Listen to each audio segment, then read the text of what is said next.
People are dying. Entire ecosystems are collapsing. We are in the beginning of a mass extinction, and all you can talk about is money and fairy tales of eternal economic growth. How dare you?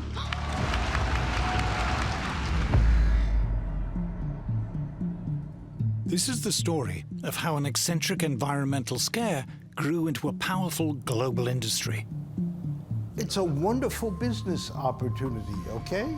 You want climate, we'll give you climate. There's a huge amount of money involved. This is a huge, big money scam. There are not just now billions, but there are trillions of dollars at stake. It's a story of self-interest and big government funding.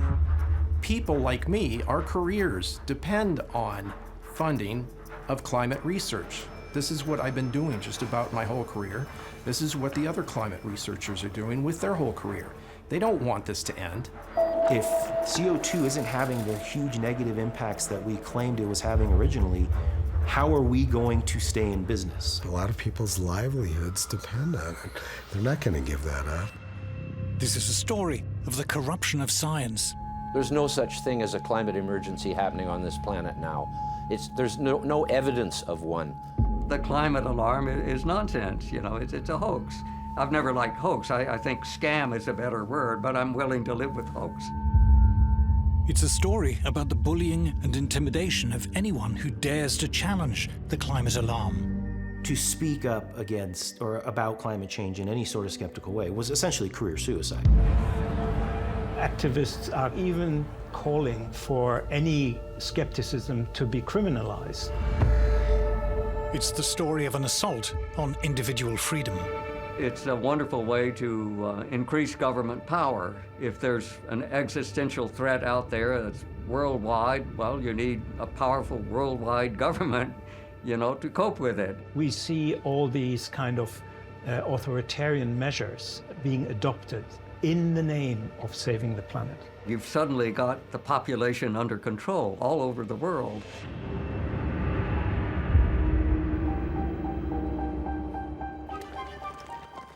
We called it industrial progress. Since the Industrial Revolution, the development of free market capitalist mass production has made ever more goods ever more affordable to ever larger numbers of people. Mass production marched hand in hand with mass consumption. In the modern age, ordinary people enjoy a level of prosperity never before achieved in human history. But all the while, we're told we were destroying the planet. Computers have calculated what is in store for us as we produce and consume ever more. The weather will get worse. The planet will boil. We greedy humans must accept limits on our lifestyle. Consume less, travel less. Those who deny the climate crisis are not just wrong, they're dangerous, spreading the poison of doubt among a gullible population. These deniers should be shunned and shamed and censored. For these climate deniers are flat earthers. They are anti-science. Teaching at New York University is one of these climate deniers. Professor Stephen Koonin is one of America's leading physicists. He was a science advisor to President Obama and both vice president and provost of Caltech, one of the most prestigious scientific institutes in the world.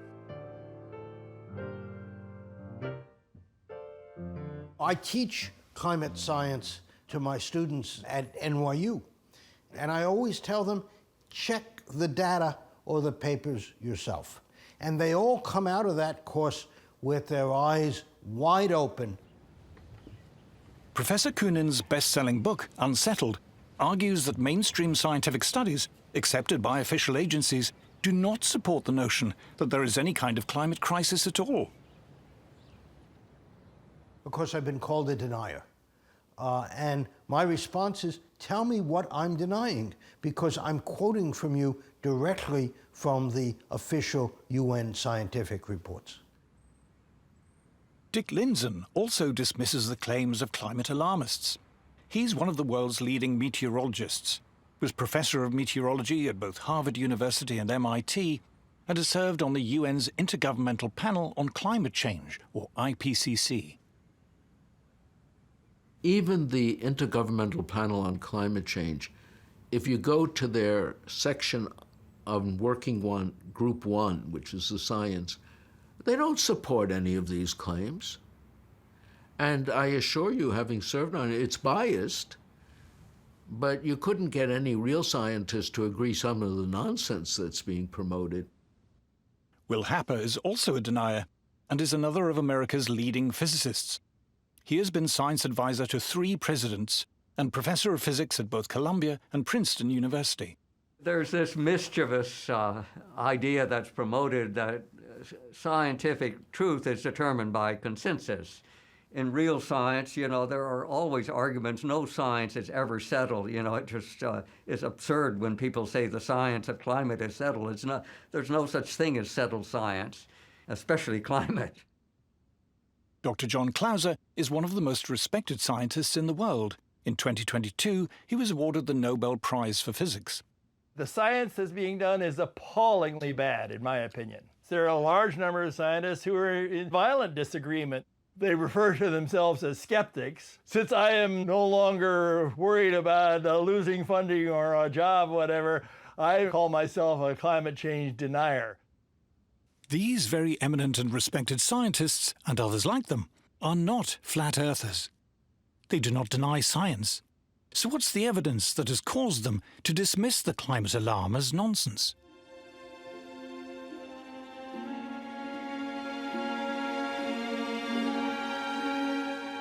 We are told that current temperatures are unprecedented and dangerously high. It's possible to check if this is true because we have evidence of Earth's climate history dating back hundreds, thousands, even millions of years. The desert of Judea by the Dead Sea. Professor Nir Shavi from the Racah Institute of Physics has come here looking for clues. Thousands of years ago, this place was underwater, and etched into the rocks are lines which, if you know how to read them, tell the story of Earth's climate history. And here's the climate. We're at the lake bed of what used to be Lake Lisan. It's a lake that existed until the end of the last ice age. Back then, the lake level was maybe 100 meters above where we're located. When we want to reconstruct climates of the past, we have to look for evidence, for clues. And when the lake existed, it had deposits. And by looking at these layers here, we can actually reconstruct how the climate has changed. Warmer water means more life, the accumulation of more shells and bones from sea creatures, and other changes that are reflected in the ancient layers of the lake bed. The lines act as a kind of thermometer, and this is just one way geologists can reconstruct past climate. In other places, we can go to stalagmite caves and see the annual rings that you have in the stalagmites, or we can drill cores from the bottom of the ocean and then look at layers there, or many other places. But here, I think this is one of the nicest places because you can actually see how the climate has changed. So when we look back in time, what do we find?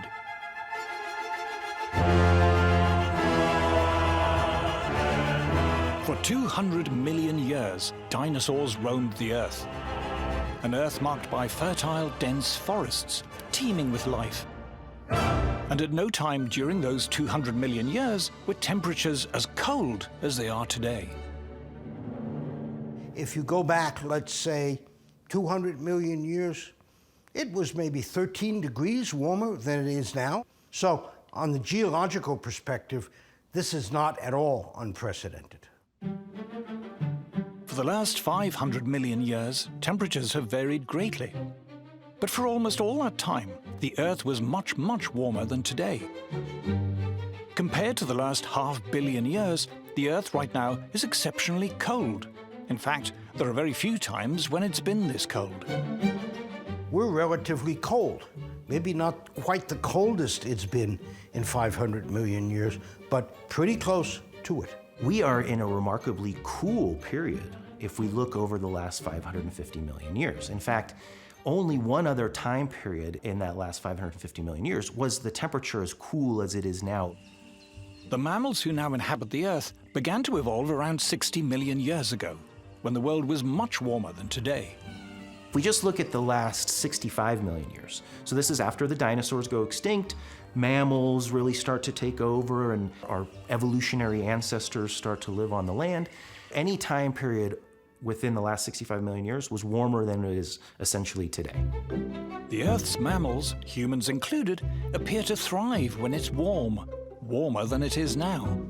There's no doubt that warm is better than cold in geological history. We are a tropical species.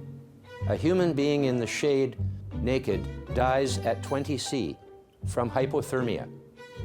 We evolved on the equator in Africa, and the only reason we were able to get out of there eventually was fire, shelter, and clothing. Over the last 50 million years, temperatures steadily declined, plunging the Earth into what geologists call the late Cenozoic Ice Age. We are still in that ice age. The reason there's all that ice on the poles is because we're in an ice age. Everybody knows that who knows anything about the history of the Earth. This is an ice age. We're at the tail end of a 50 million year cooling period, and they're saying it's too hot. If we zoom in on the past few million years, we see temperatures sinking, and as they do, fluctuating between extremely cold periods and slightly milder periods. The extremely cold periods are called glacial maxima, when the planet is mostly covered in ice. And the slightly less cold are called glacial minima, when there's just ice at the poles. For the past 10,000 years, fortunately, we've been in a slightly less cold glacial minimum, known as the Holocene. With milder weather, humans began to emerge from their caves, and several thousand years ago, we see the rise of the first great civilizations, in a blissful period which, according to many studies, was considerably warmer than today. This is known as the Holocene climate optimum. It was called an optimum because people thought that warmer was better. Since then, temperatures have declined and begun to fluctuate. In Roman times, there was a blissfully warm period, followed by a brutal cold period in the Dark Ages. Then came the balmy medieval warm period, according to many studies, as warm or warmer than today, followed by an especially cold period known as the Little Ice Age, possibly the coldest in the last 10,000 years. And here it is, the Roman warm period, the cold Dark Age, the medieval warm period, and then the very cold Little Ice Age, from which, for the past 300 years or so, we've been recovering. The longest instrumental record of temperature in the world comes from central England, and this is what it shows.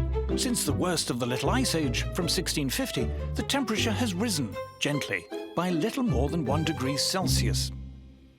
The central England record of temperature is a world treasure. You know, it's the longest continuous record that we have, and it's certainly not a very alarming record.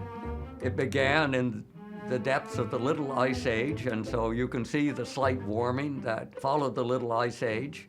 And there's certainly nothing very alarming that's happening today at the very end of the record. Most of the warming that we're observing today is the recovery from the Little Ice Age, whatever caused that. Well, you know, we're talking over the entire industrial period of about 1 degree centigrade. To put this 1 degree in perspective, let's look at New York Central Park. Records show that there has been no overall change in temperature here since 1940. But from one year to the next, the average temperature can vary by 3 degrees Celsius, without many New Yorkers even noticing.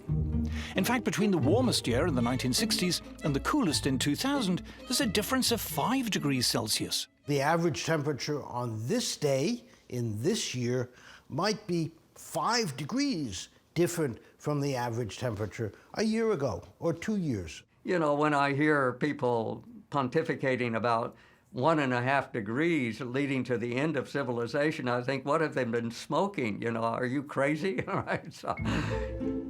According to thermometer readings since 1880, there's been a very mild increase in temperature. Only by stretching the y-axis on this graph is the increase noticeable. This is the rising line used by official agencies as proof of global warming. But is it accurate? Professor Ross McKittrick is an expert in statistical analysis at Guelph University. He noticed something odd about modern thermometer records. Thermometers, even in the same region, give out very different readings, depending on where they're located.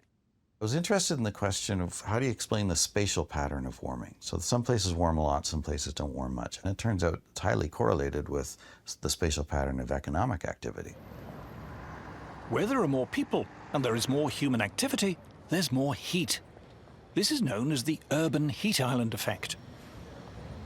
Urban heat island effect is essentially London, right? You pick London. With buildings, with a lot of activities, tends to be a few degrees. I mean, we're talking now Celsius, right? Even 4 or 5 degrees Celsius warmer than outskirts. This is a phenomenon of urbanization. These days, the obvious effect is actually concrete retaining heat. This can be illustrated with a satellite heat map of Paris. The center of Paris can be as much as 5 degrees Celsius warmer than the surrounding countryside. Paris, London, Beijing, Shanghai, you name it, New Delhi, all of them absolutely demonstrated the effects. So how has this affected the official temperature record? In the early part of the 20th century, it was normal to erect weather thermometers just outside towns, close enough to check every day, but away from the heat of urban life. But over the 20th century, those towns have expanded. Suburbs have spread. There are more roads, more cars. Thermometers which were once outside towns are now surrounded by shopping malls, offices, factories, and houses. These towns and all the locations where thermometers are located, on average, they've all grown in population, let's say since 1880. You've got buildings growing up around the thermometers, you've got parking lots, so you've got all of these non-climate influences which are affecting the temperatures, which raises questions about the quality of thermometer data for monitoring global warming. To correct for this corruption of the data, an obvious solution is to use only records from rural weather stations, which have been less affected by urban development. This has now been done by a team led by Dr. Willie Soon. We combine all the best rural stations, anything that we can correct for, we correct for. And we show, if you just don't use this data set and use only rural, you get a very different kind of picture. According to rural temperature records, temperatures rose from the 1880s, but peaked in the 1940s. Then there was a marked cooling until the 1970s. After that, temperatures recover, but are still today barely higher than they were in the 1940s. What we see is that basically you have a warming from the 1850s or so to 1930s and 40s and started to warm and then cool in a substantial way to the 70s, about 76 or so. Instead of a long-term systematic warming trend, it has a variability, multi-decadal, like every 50, 60 years or so, kind of a variation. It's not just rural thermometers that show little warming. Merchant ships and other naval vessels have been measuring the temperature of the sea since the 19th century. In red, we see the land temperature record since the 1860s, which has been inflated by urban thermometers. But in blue is the ocean temperature record. From around 1900, the two begin to diverge. Ocean records show far less warming in the 20th century, and the pattern more closely resembles the rural temperature record. Sea is not supposed to be, quote-unquote, contaminated by urban heat island effect. Am I right? Yes? So, when we compare the two records, within the range of uncertainty, this behavior actually fits. Scientists have also studied temperature change by looking at tree rings, which again shows very little warming. There's a gentle rise till the mid-20th century, a cooling to the 1970s, followed by a mild recovery. Once again, it shows temperatures today are barely different to those of the 1930s and 40s, and the pattern closely resembles rural temperatures. Satellites, too, seem to be telling a different story. Our ability to measure global temperature accurately took a leap forward when satellites began to orbit the Earth. One of the scientists who pioneered the use of satellites to measure temperature is Dr. Roy Spencer, who in the 1980s was senior scientist for climate at NASA's Marshall Space Flight Center. We were discussing over lunch, isn't there some way we can use satellites to monitor global temperatures? Because, as you know, the temperature network of thermometers is pretty skimpy around the world, so it's kind of hard to get a global temperature. Dr. Spencer's development of weather satellites was revolutionary. He and his colleague, Professor John Christie, have been awarded NASA's Medal for Exceptional Scientific Achievement. Our satellite data begins in January of 1979. That's when we have complete global coverage, and we have it right up to the present. There was one critical question about temperature that satellites were singularly well equipped to answer. Has there been a spurious warming that has crept into the global temperature record over land that's just a result of an increase in population? And that's something that we've been analyzing and working a lot on lately, and we're finding that, especially in urban areas, it's large. I mean, since 1880, most of the warming, it looks like, is due to the urban heat island effect. We're lucky to have a few independent scientists like John Christie and Roy Spencer with their satellite measurements of temperature. You know, before they started releasing this, ground-based temperature records were going wild. They were going up, you know, like crazy with no bounds. But now they have to contend with the fact that there's this independent and probably better way of measuring the whole globe's temperature, which is not alarming at all. Evidence from multiple sources now agree that the official global temperature record, as used by world governments and reported in the world's media, is showing far too much warming over the last 120 years, artificially inflated by urbanization. You look at the weather balloon record, the satellite record, the rural record, the ocean record doesn't warm nearly as much as land. All of these indications show that the big warming pulse in the record is the Northern Hemisphere land record. And that's also where most of this data contamination is happening. But of the mild warming that has taken place in the last 300 to 400 years, can any of it be attributed to human emissions of CO2?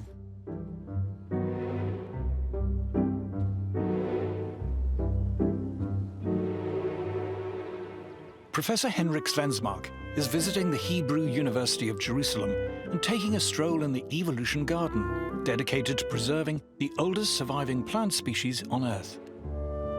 These plants aren't just pleasing on the eye. They can also tell us about levels of CO2 in the atmosphere in Earth's geological past. What we have here is a ginkgo tree, and it's actually a living fossil in the sense that this type of tree first appeared about 270 million years ago. On the underside of the leaf, there are what we call stomata, the cells where they can uptake CO2. So they're actually measuring how much CO2 is in the air, and then they adjust the number of these stomata to how much CO2 there is.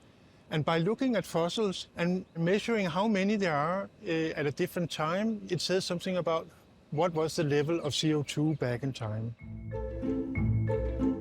So when we look back in time, what do we find? Over almost all of the last 500 million years, the level of CO2 in the atmosphere has been far, far higher than it is now. Even with modern industry's contribution to CO2 levels, by geological standards, the level of atmospheric CO2 today is close to being as low as it has ever been.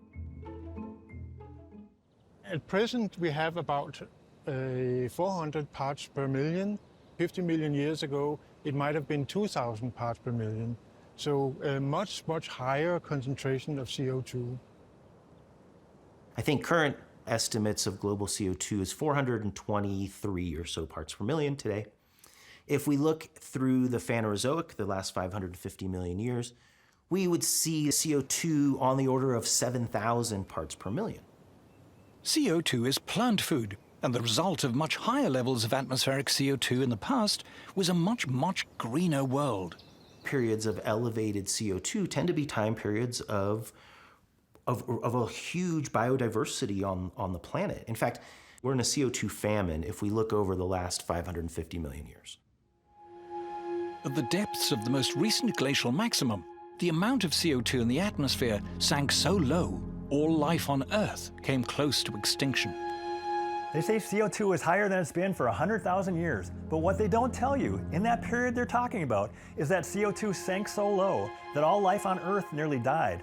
20,000 years ago, CO2 is at the lowest level it has ever been in the history of the Earth, 180 parts per million. If it had gone down another 30 parts per million, we'd all be dead. There is a low point of CO2 where photosynthesis becomes so inefficient that plant life would die. Then everything else starts to perish after that. During the last glacial maximum, there's good evidence that in many parts of the world there was plant starvation from not enough CO2. So we should be very grateful that CO2 levels are beginning to go back up. We're still far from the historical norms, which would be several thousand parts per million. There's not enough fossil fuel to get there, but at least we're making a start. But has the small recent increase in CO2 affected the temperature? We would now show you a picture of CO2, but we can't because it's invisible. CO2 makes up a tiny fraction of the gases in the atmosphere, just 0.04%. It is just one of 25 different greenhouse gases, which, taken as a whole, form only one part of Earth's complex climate system. So what evidence is there that this trace gas is having any noticeable impact on the climate? If it were true that higher levels of CO2 caused higher temperatures, we should be able to see that in Earth's climate history. Here, scientists are drilling into ancient ice cores. These cores tell us both about past temperatures and CO2 levels. Scientists have indeed found a link between temperature and CO2. The trouble is, it's the wrong way round. So it's true over the last few million years of the ice age that we're in now that CO2 and temperature are correlated, but if CO2 is the driver, it has to change first, and the temperature has to change second. In fact, when you start to look at the data very specifically, you see the exact reverse. Temperature starts to rise first, and then on the order of a century to a few centuries later, we start to see a rise in CO2. It's long been known that the temperature actually moves first. So temperature goes up, CO2 goes up after that. Temperature goes down, CO2 goes down. Ice ages start when carbon dioxide is at its maximum, and ice ages end when carbon dioxide is at its minimum, which is the exact opposite of what would occur if carbon dioxide was controlling the temperature. The question of whether CO2 drives the climate is easily resolved. You can look back in time over hundreds of millions of years. CO2 levels have changed radically many times. Did this cause temperature change? No, absolutely not. CO2 has never driven temperature changes in the past, never. Nor is it clear in recent times that CO2 is having any effect on temperature. Here we see industrial output of CO2 since 1750. From the mid-19th century to the mid-20th century, there was only a slight increase. It's not until the 1940s that industrial production of CO2 begins to take off. But this doesn't match the temperature record. According to rural thermometers, most of the warming in the past 200 years occurred before the 1940s, and have barely changed since then. One of the embarrassments that IPCC doesn't like to talk about was that the 1930s, when human influences were much smaller, were particularly warm. That's the puzzle, that the first early part where we have such a sharp warming from the 1900s to 1930s and 1940s, the CO2 could never cause the temperature rise. But the 1930s and early 40s were so hot is puzzling. More puzzling still is what happened next. By the end of World War II, CO2 was really going up, and yet the temperature was going down. From 40 to 70, while the CO2 continued to rise, this thing started to cool. What happened? Journalists were writing about the coming ice age. It was on the cover of Time magazine. 1970s, the new ice age was the big story. And how about since the 1970s? According to computer climate models, over the past half-century, rising CO2 should have led to this increase in temperature. But according to multiple satellite and balloon measurements, what actually happened was this. Well, what we found from the satellite data is that the global atmosphere is not warming up as fast as the climate models say it should be. There's a couple dozen climate models now that have been worked on for decades. You know, billions of dollars, tens of billions of dollars have been invested in these climate modeling efforts. And we find that generally speaking, virtually all of the climate models produce too much warming over this period since 1979 up to the present. Now, even if we say the surface thermometers are correct, they still don't produce as much warming as most of the climate models say there should have been, let's say, in the last 50 years. The models, individually and even collectively, when you average over all of them in so-called ensembles, they don't get it right. You can already see that the main support of the climate alarm movement, which are these enormous computer models, they're clearly wrong. They don't agree with what we observe. You know, they're all running much too hot. They don't get the geographical distribution of temperatures anywhere close. They don't get El Nino, La Nina cycles. They're just nonsense. All climate models are based on the assumption that CO2 drives temperature change. But actual observations and historical evidence clearly suggest that it doesn't. Yes, I assert that there is no connection whatsoever between CO2 and climate change. That's all a crock of crap, in my opinion. There is no truth to the idea that the Earth is warmer now than it has been in the past. It's a lie.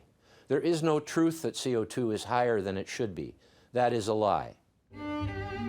Earth's climate has changed many times over the course of its long history and will continue to change without any help from us. Climate always changes, you know. Who denies climate change? It's always changing.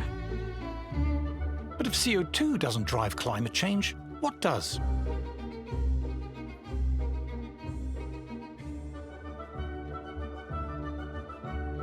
In Earth's atmosphere, there are powerful forces at work, and perhaps the most powerful of all are clouds. CO2 is quite unimportant in controlling the Earth's climate. What is important is clouds. Clouds don't absorb any energy at all. They simply reflect all of the sunlight back out into space. Big, bright, white clouds. If you look at the Earth, you see lots and lots of them, and they vary dramatically from one day to the next. That is hundreds of times more powerful than the trivial effects of CO2. But what controls the number and density of clouds on Earth? Professor Henrik Svensmark from the Danish National Space Institute is in Jerusalem with the astrophysicist Nir Shaviv. Together, they've been exploring cloud variation and its effect on climate. And strangely, they've found a link between clouds and exploding supernovae far off in our galaxy. When you have big stars, they don't live very long. Relatively only maybe a few million years, up to 40 million years. But they end their life in a huge explosion, which we call the supernova. An exploding supernova sends out vast quantities of debris, tiny charged subatomic particles known as cosmic rays, traveling almost at the speed of light. And as they hit Earth, they develop into seeds which attract water vapor and form clouds. Professor Shaviv noticed that the amount of cloud cover on Earth is related to our journey round the Milky Way. As our solar system orbits the galaxy over millions of years, it passes through the galaxy's spiral arms, dense clusters of stars. As it does, we are exposed to more or less cloud-forming cosmic rays, and this corresponds to historic temperature changes on Earth. The really mind-boggling thing is that using geology, you can reconstruct the climate on Earth over the past billion years, and you can reconstruct our galactic journey, and both tell the same story. But what about temperature change on shorter timescales? The sun, our source of heat and light, a seething mass of gigantic magnetic storms, which vary in strength and number over time, and which affect Earth directly and indirectly. When it is very active, the sun sends giant gusts of solar wind through the solar system. The solar wind warms us indirectly by acting as a barrier, limiting the number of cloud-forming cosmic rays reaching Earth.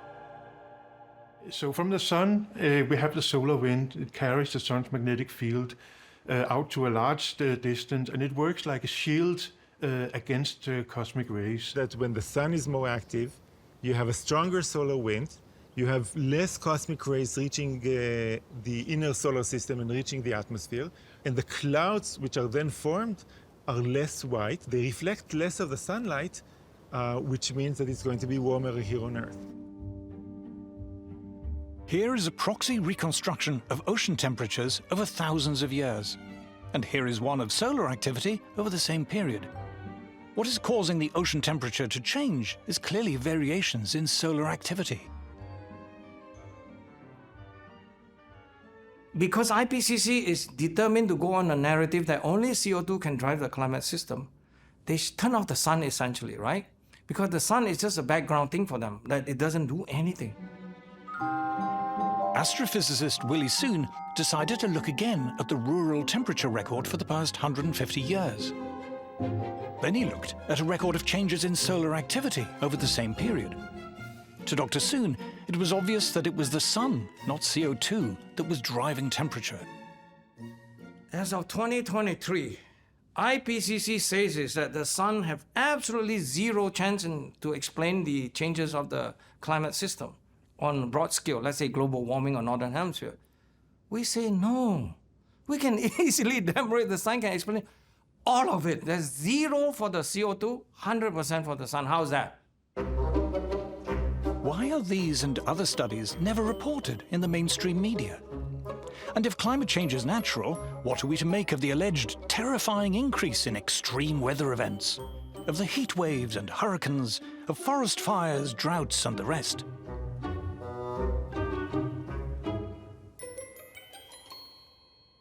My first instinct as a scientist, and what I teach my students, is, well, let's look at the data.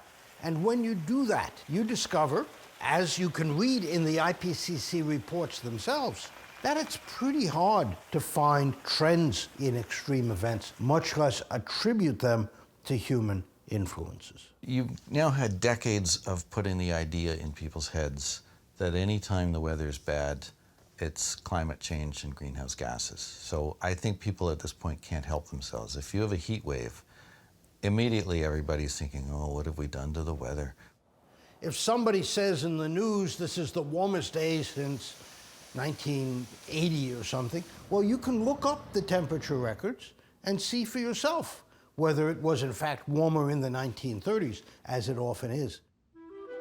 US temperature records are the best in the world. And here is the official US government record of heat waves in the US over the past century. It shows very clearly that the 1930s were far more prone to heat waves than we are today. Not only were there more heat waves in the 1930s, the heat waves then were much hotter than those of today. Likewise, official figures show that the number of hot days in the US has markedly declined.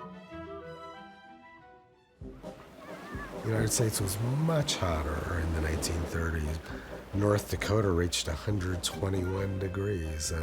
South Dakota was 120 degrees. Wisconsin was 114 degrees. These sort of temperatures are just completely out of range of anything people experience now. A common mistake is to suppose that higher average temperature will mean more hot weather. But this isn't true. Here again is the Central England temperature record, the longest instrumental temperature record in the world. Summer temperatures over the past 300 to 400 years, since the end of the Little Ice Age, have barely changed at all. It is winter temperatures that have been slightly rising. The Earth's climate has not been getting hotter, it's been getting milder. That's certainly being observed all over the world. If you look at temperature records, high temperatures are almost unchanged. But cold temperatures at night or during the winter are going up a little bit. Not very much, but you can measure it. When the average goes up, it's really more due to the coldest temperatures getting warmer. So the temperatures getting milder rather than getting hotter. What about the increasing number of wildfires we're often told about? If you look at the actual number of forest fires from satellite observations, the actual number's going down. Here is an estimate of global wildfires since 1900. It shows a clear decline. And here is a record of areas affected by wildfires in the US. It shows that wildfires were far, far worse in the 1930s. From 1930s and 1920s, when you have data, the thing was huge. 5 to 10 times bigger than the current level. How about hurricanes? The US has by far the best record of hurricane activity in the world. Over the past 120 years, there is no overall change. In fact, the trend is slightly down. When you look at the data for hurricanes, technically tropical cyclones, you see that there is no long-term trend. How about the rest of the world? Here is a chart of global hurricane activity over the past 40 years. Hurricanes have been around forever. You know, we've got good proxy records of hurricanes, and there's been no change in their frequency. Even the IPCC admits that. How about melting ice caps and drought? Here's a satellite record of temperature in Antarctica since the late 1970s. It shows no increase whatsoever. And here is a record of global drought since 1950. There is no observable increase at all. Polar bears are meant to be going extinct, but studies suggest their numbers are growing. The Great Barrier Reef, too, has recently reached record levels. There's no such thing as a climate emergency happening on this planet now. There's no evidence of one. Yeah, the extreme weather event story is just absurd. There's no basis to it at all. It's just based on propaganda. The actual data shows the opposite. I've shown you the official data, the official science. Tell me what I'm denying. The climate alarm is nonsense. You know, it's a hoax. I've never liked hoax. I think scam is a better word, but I'm willing to live with hoax. But why are we told, again and again, that man-made climate chaos is an undisputed scientific fact, beyond question, beyond doubt? To answer this, we must examine the so-called consensus on climate change. Thank you very much.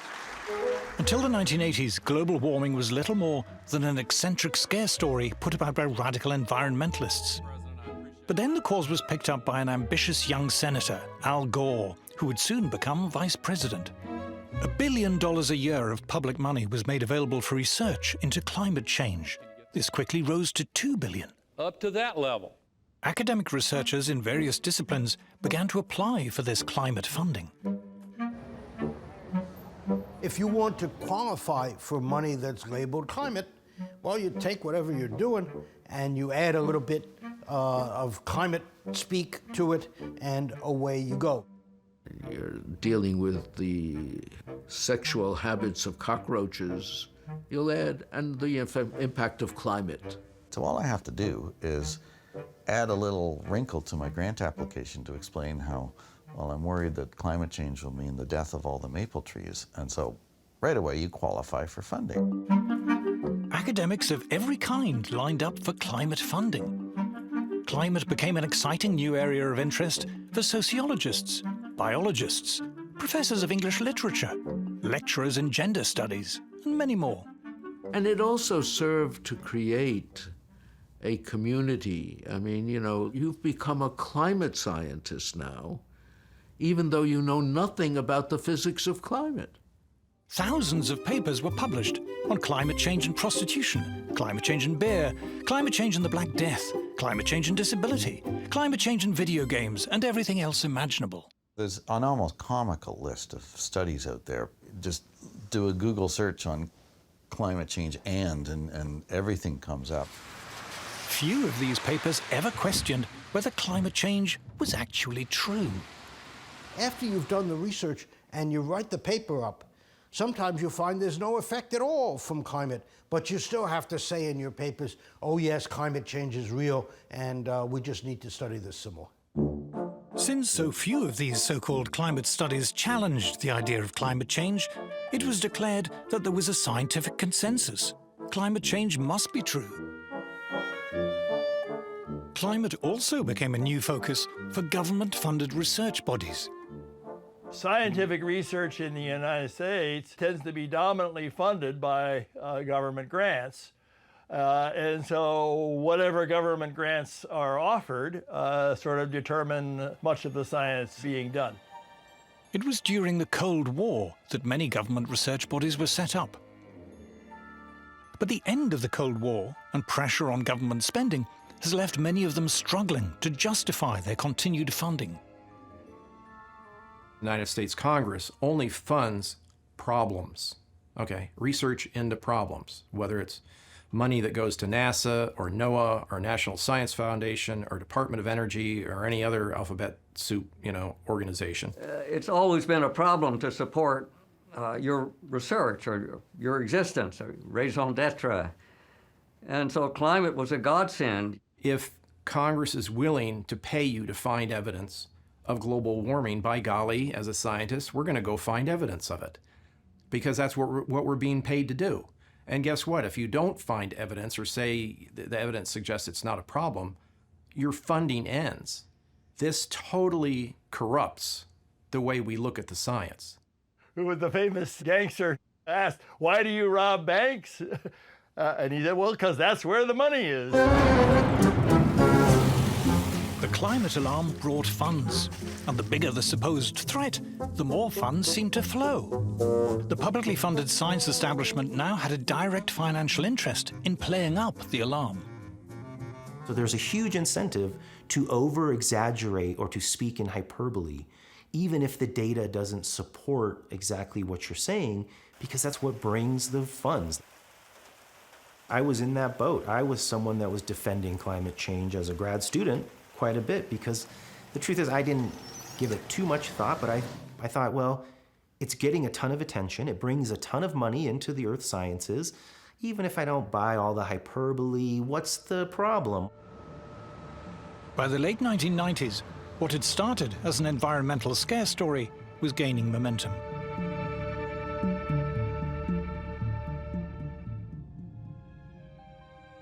Western governments and their senior civil servants were more than willing to address the climate problem.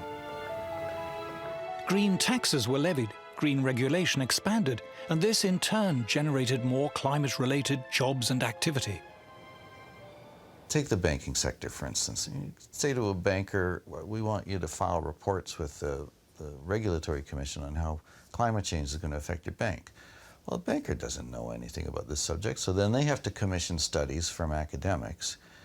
And of course, the academics are happy to come and tell them, well, it's going to be terrible for your bank. It's going to cause all kinds of problems, and you need to give us money to research this.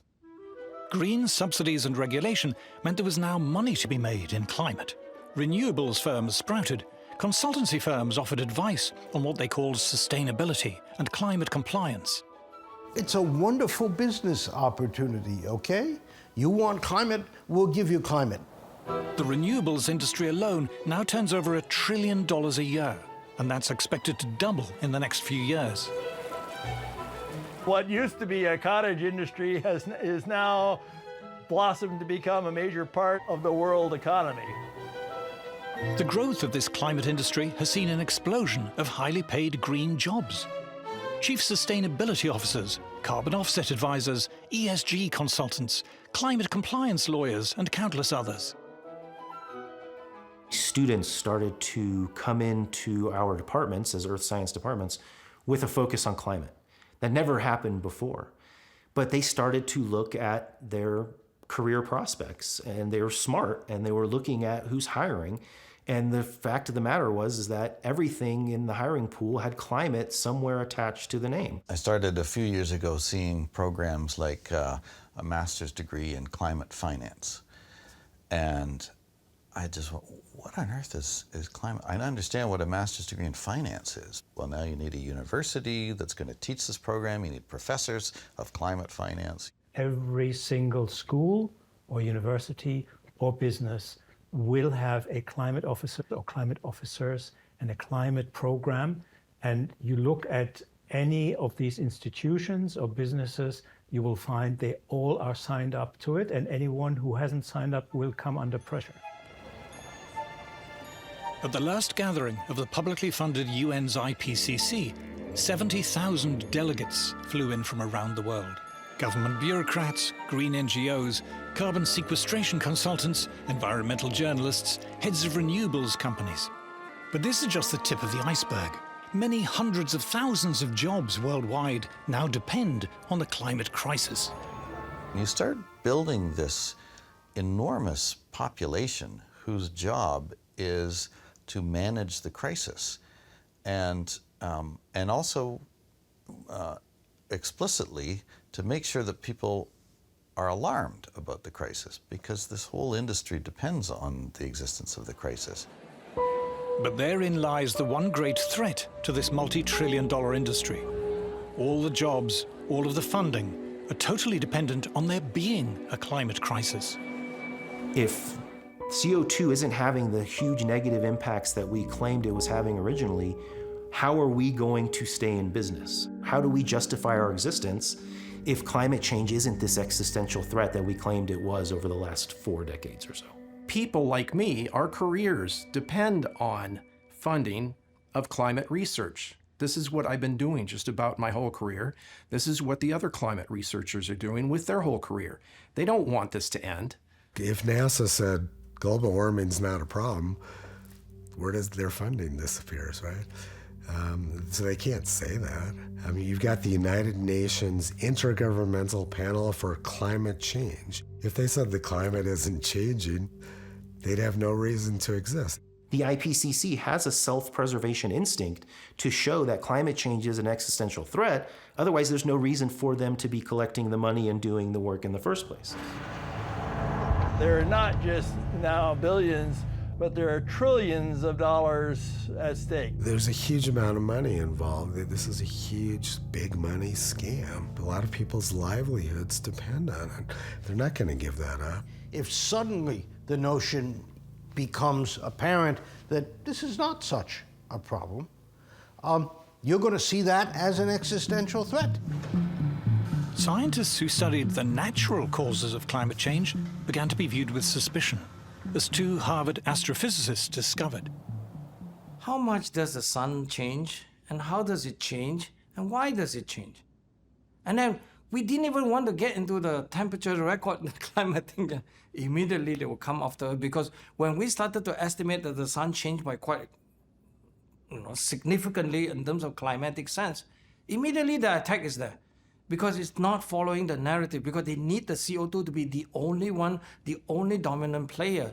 When you try to say, well, gee, we're just looking for the background of natural variability, the response would be, we can't have natural changes as an effect. It has to be human caused.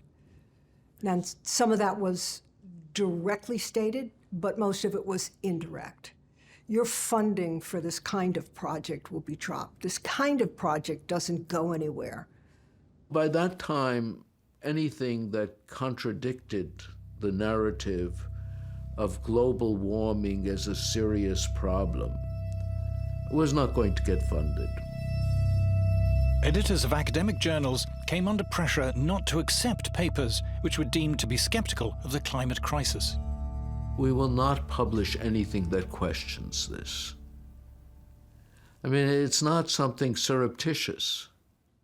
Scientists who dared to point out in public that there was no climate chaos began to be sidelined and shunned. If a scientifically qualified person stands up and says, we don't see an upward trend in the data on Pacific typhoons, well, suddenly they lose standing to address the topic of Pacific typhoons, not because what they said is wrong, but because it's off message. They can marginalize any kind of criticism of the narrative by saying, you're not qualified to talk about this because you don't support the narrative. That is then, and then having marginalized everyone who doesn't support the narrative, they can turn around and say, well, everybody who counts supports the narrative, so we must be right. Environmental journalists ignored skeptics and instead offered headlines to anyone prepared to make the most outrageous claims and predictions about a climate apocalypse. It's gotten to where it has nothing to do with the science anymore. It doesn't matter if your alarmist prediction doesn't come true, you're still going to retain your status as an expert, and the media is still going to come and ask you for your opinion, even though you were crazy wrong about your predictions. But the consensus on climate is not only enforced by those in the climate industry. To explain the broader appeal of the climate alarm, we must look at the politics behind climate.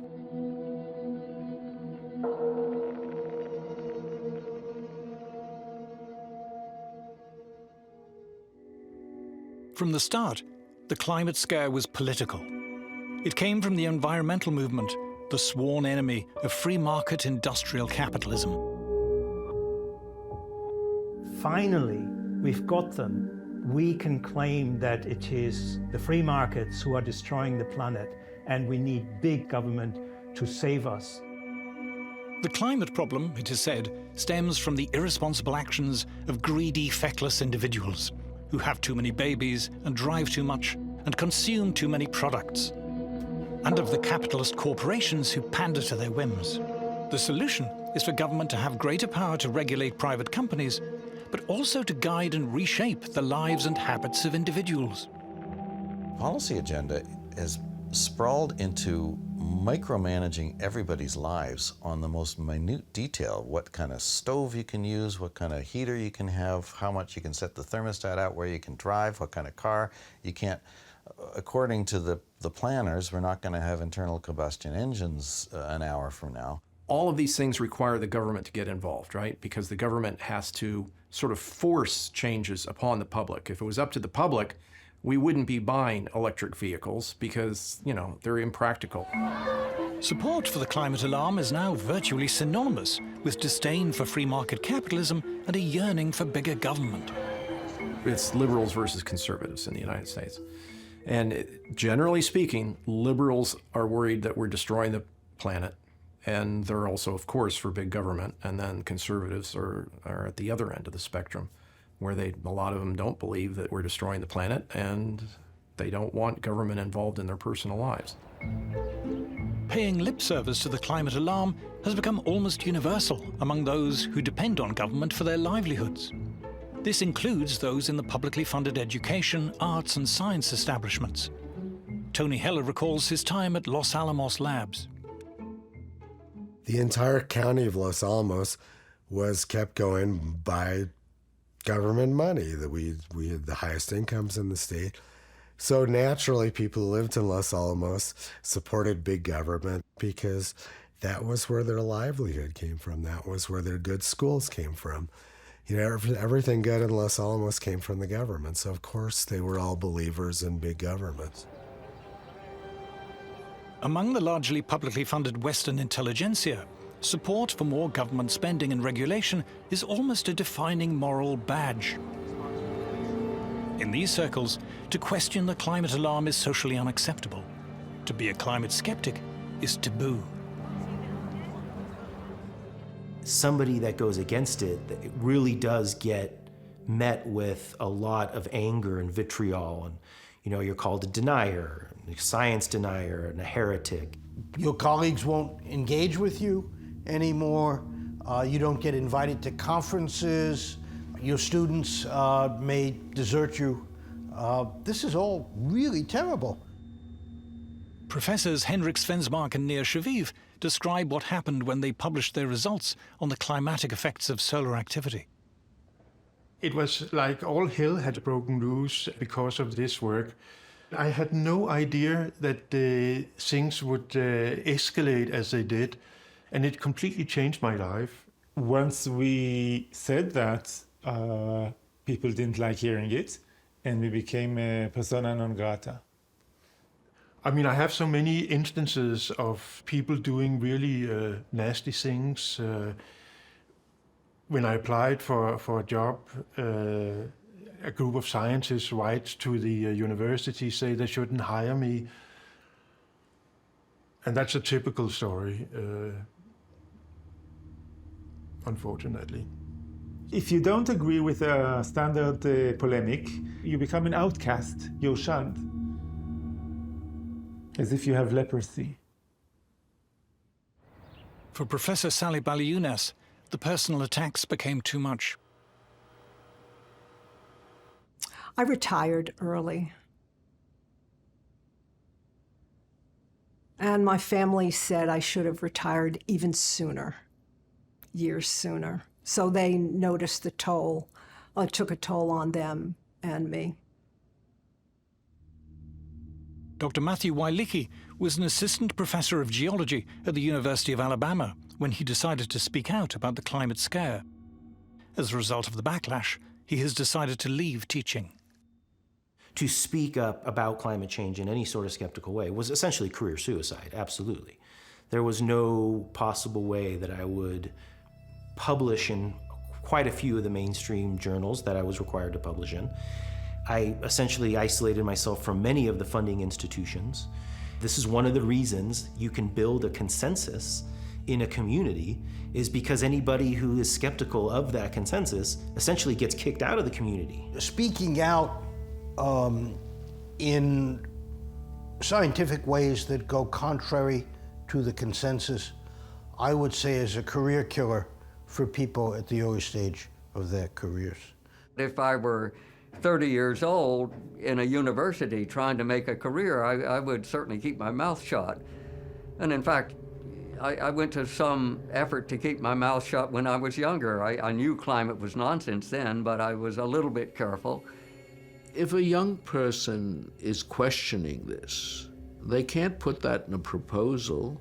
The proposal will be denied, and they can't effectively publish because the gatekeeper will keep them out. And so it would end their career. You have to go along with the global warming story. If you don't, you're going to get cut off, you're going to lose funding, you're going to get your career ruined, you're going to be trashed by the community, you'll be despised by your coworkers. The so-called consensus on climate has itself become a weapon, a form of bullying, intimidation, and censorship used against those who refuse to conform. It's a tool that people use to bludgeon their opponents and the skeptics and to attack their character. According to its critics, far from being scientific, the militant, intolerant climate consensus represents a devastating assault on free scientific inquiry. I see my job as a scientist as just laying out the facts and letting people decide what they want to do. When you can't talk about the facts, things become corrupt. If you shut the door on ideas, if you say you're not allowed to test it, you're not allowed to have that idea, you've left the realm of science.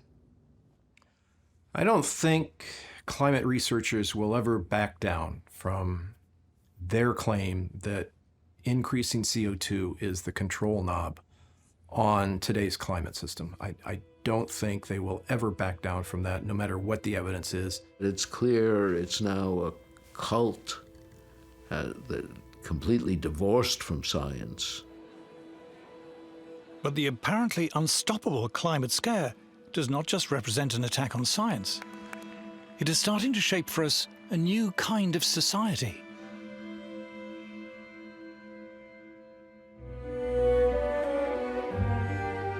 Environmentalists like to pose as anti-establishment, but their demands are well received and piously echoed by King Charles and the Archbishop of Canterbury, the BBC, the UN, the EU, by heads of government, the World Bank and World Economic Forum. In fact, by the entire state-funded ruling establishment. Global warming is like the perfect problem that government can get involved in to grow the influence of government. It's a wonderful way to increase government power. And if there's an existential threat out there that's worldwide, well, you need a powerful worldwide government, to cope with it. If you're a climate activist, you're actually facilitating a huge validation of the government running our lives. Many environmentalists, most environmentalists, all environmentalists who consider themselves to be radical, progressive alternatives are in fact simply reinforcing the mantras and the mainstream arguments of the entire establishment. The demands on the government mean that the government suddenly gains the authority to interfere into every nook and cranny of our lives and how we live. Everything has a climate narrative attached to it. How much you consume, where you spend your money, how much you travel, who you interact with, what types of food you eat, whether you eat meat.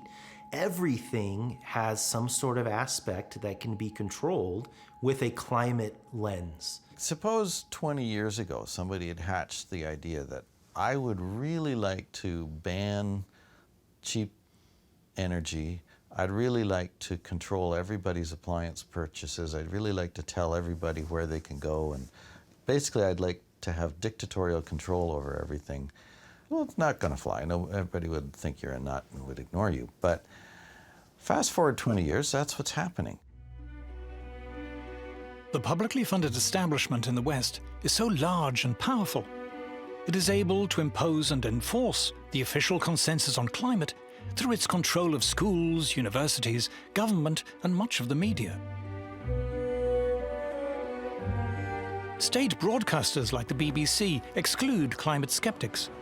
Broadcasting regulatory bodies forbid private stations from disseminating skeptical views, threatening them with having their broadcasting licenses revoked. What normally happens in an emergency is that all normal forms of openness and democracy have to be suppressed, because how else to deal with an emergency? So we are facing a situation not unlike lockdown, where basically all normal forms of behavior, normal forms of social communication, and normal forms of democracy are essentially ruled out. Activists are even calling for any skepticism to be criminalized. In certain jobs and professions, it is now dangerous to express dissent on climate. It's no surprise that people who are more skeptical will think twice before voicing their concerns, because they might risk their careers, they might risk their business, they might risk being sacked. If you're a professional of any kind in science or law or medicine, if you belong to a professional association or you are in a university, you can be fired for saying what you believe. The consequence is a censorious, authoritarian regime that has to control every move, every word, everything you want to do, because everything you do is a potential risk to the survival of mankind.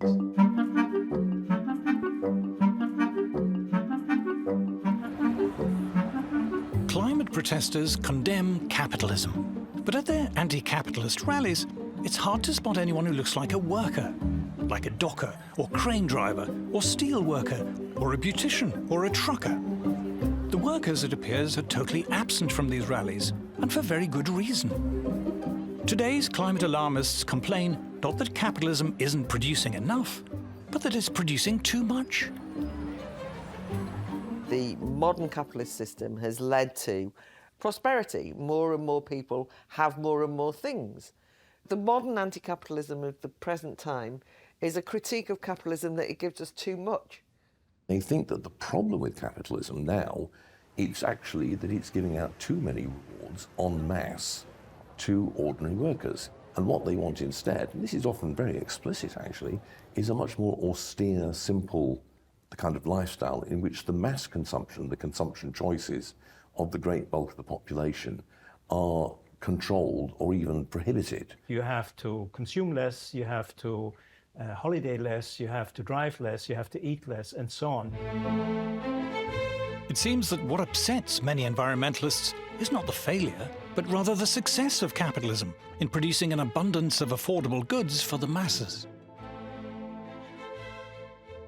Ordinary working people, for once, we've arrived at a point in history, in the Western world at least, where mass manufacture has allowed them cheap clothes, cheap food, cheap furniture. Therefore, you get a clash when affluent environmentalists express their disdain for mass consumption. People going on those big, huge cruise ships, it's like thousands of them. It's like, what are they doing? Oh my God, there's all those cruise ships, like ruining Venice, you know, ruining all our beautiful... We own them, don't we? They're not... What are they going there for? What you have here is a classic example of class hypocrisy and self-interest masquerading as public-spirited concern. You could take these kind of green socialists much more seriously if they lived off-grid, they cut their own consumption down to the minimum, they never flew. Instead, you get constant talk about how human consumption is destroying the planet, but the people making all this talk show absolutely no signs of reducing their own. What environmentalists call degrowth is being achieved by the trashing of our conventional energy and transport systems, and the forced introduction of expensive and unreliable alternatives. Already this is having the desired effect on industrial manufacturing, which is straining under the burden of punitive green taxes and regulation and higher energy prices. The people behind the climate alarm couldn't give a damn about manufacturing. They have nothing to do with it. They don't know people who work in manufacturing whose jobs and lives depend on it. They're not excited by industry or industrial progress. They explicitly want to shut it down.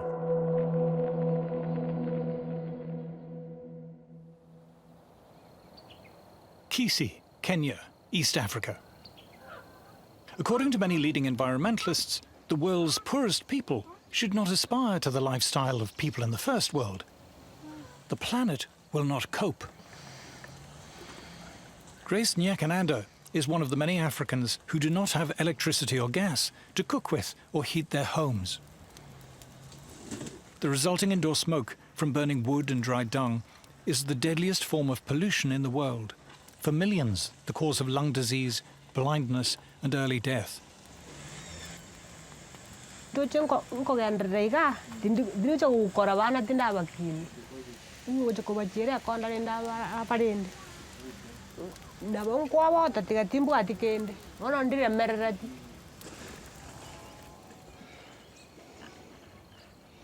It's not just cheap, reliable electricity that Africa needs.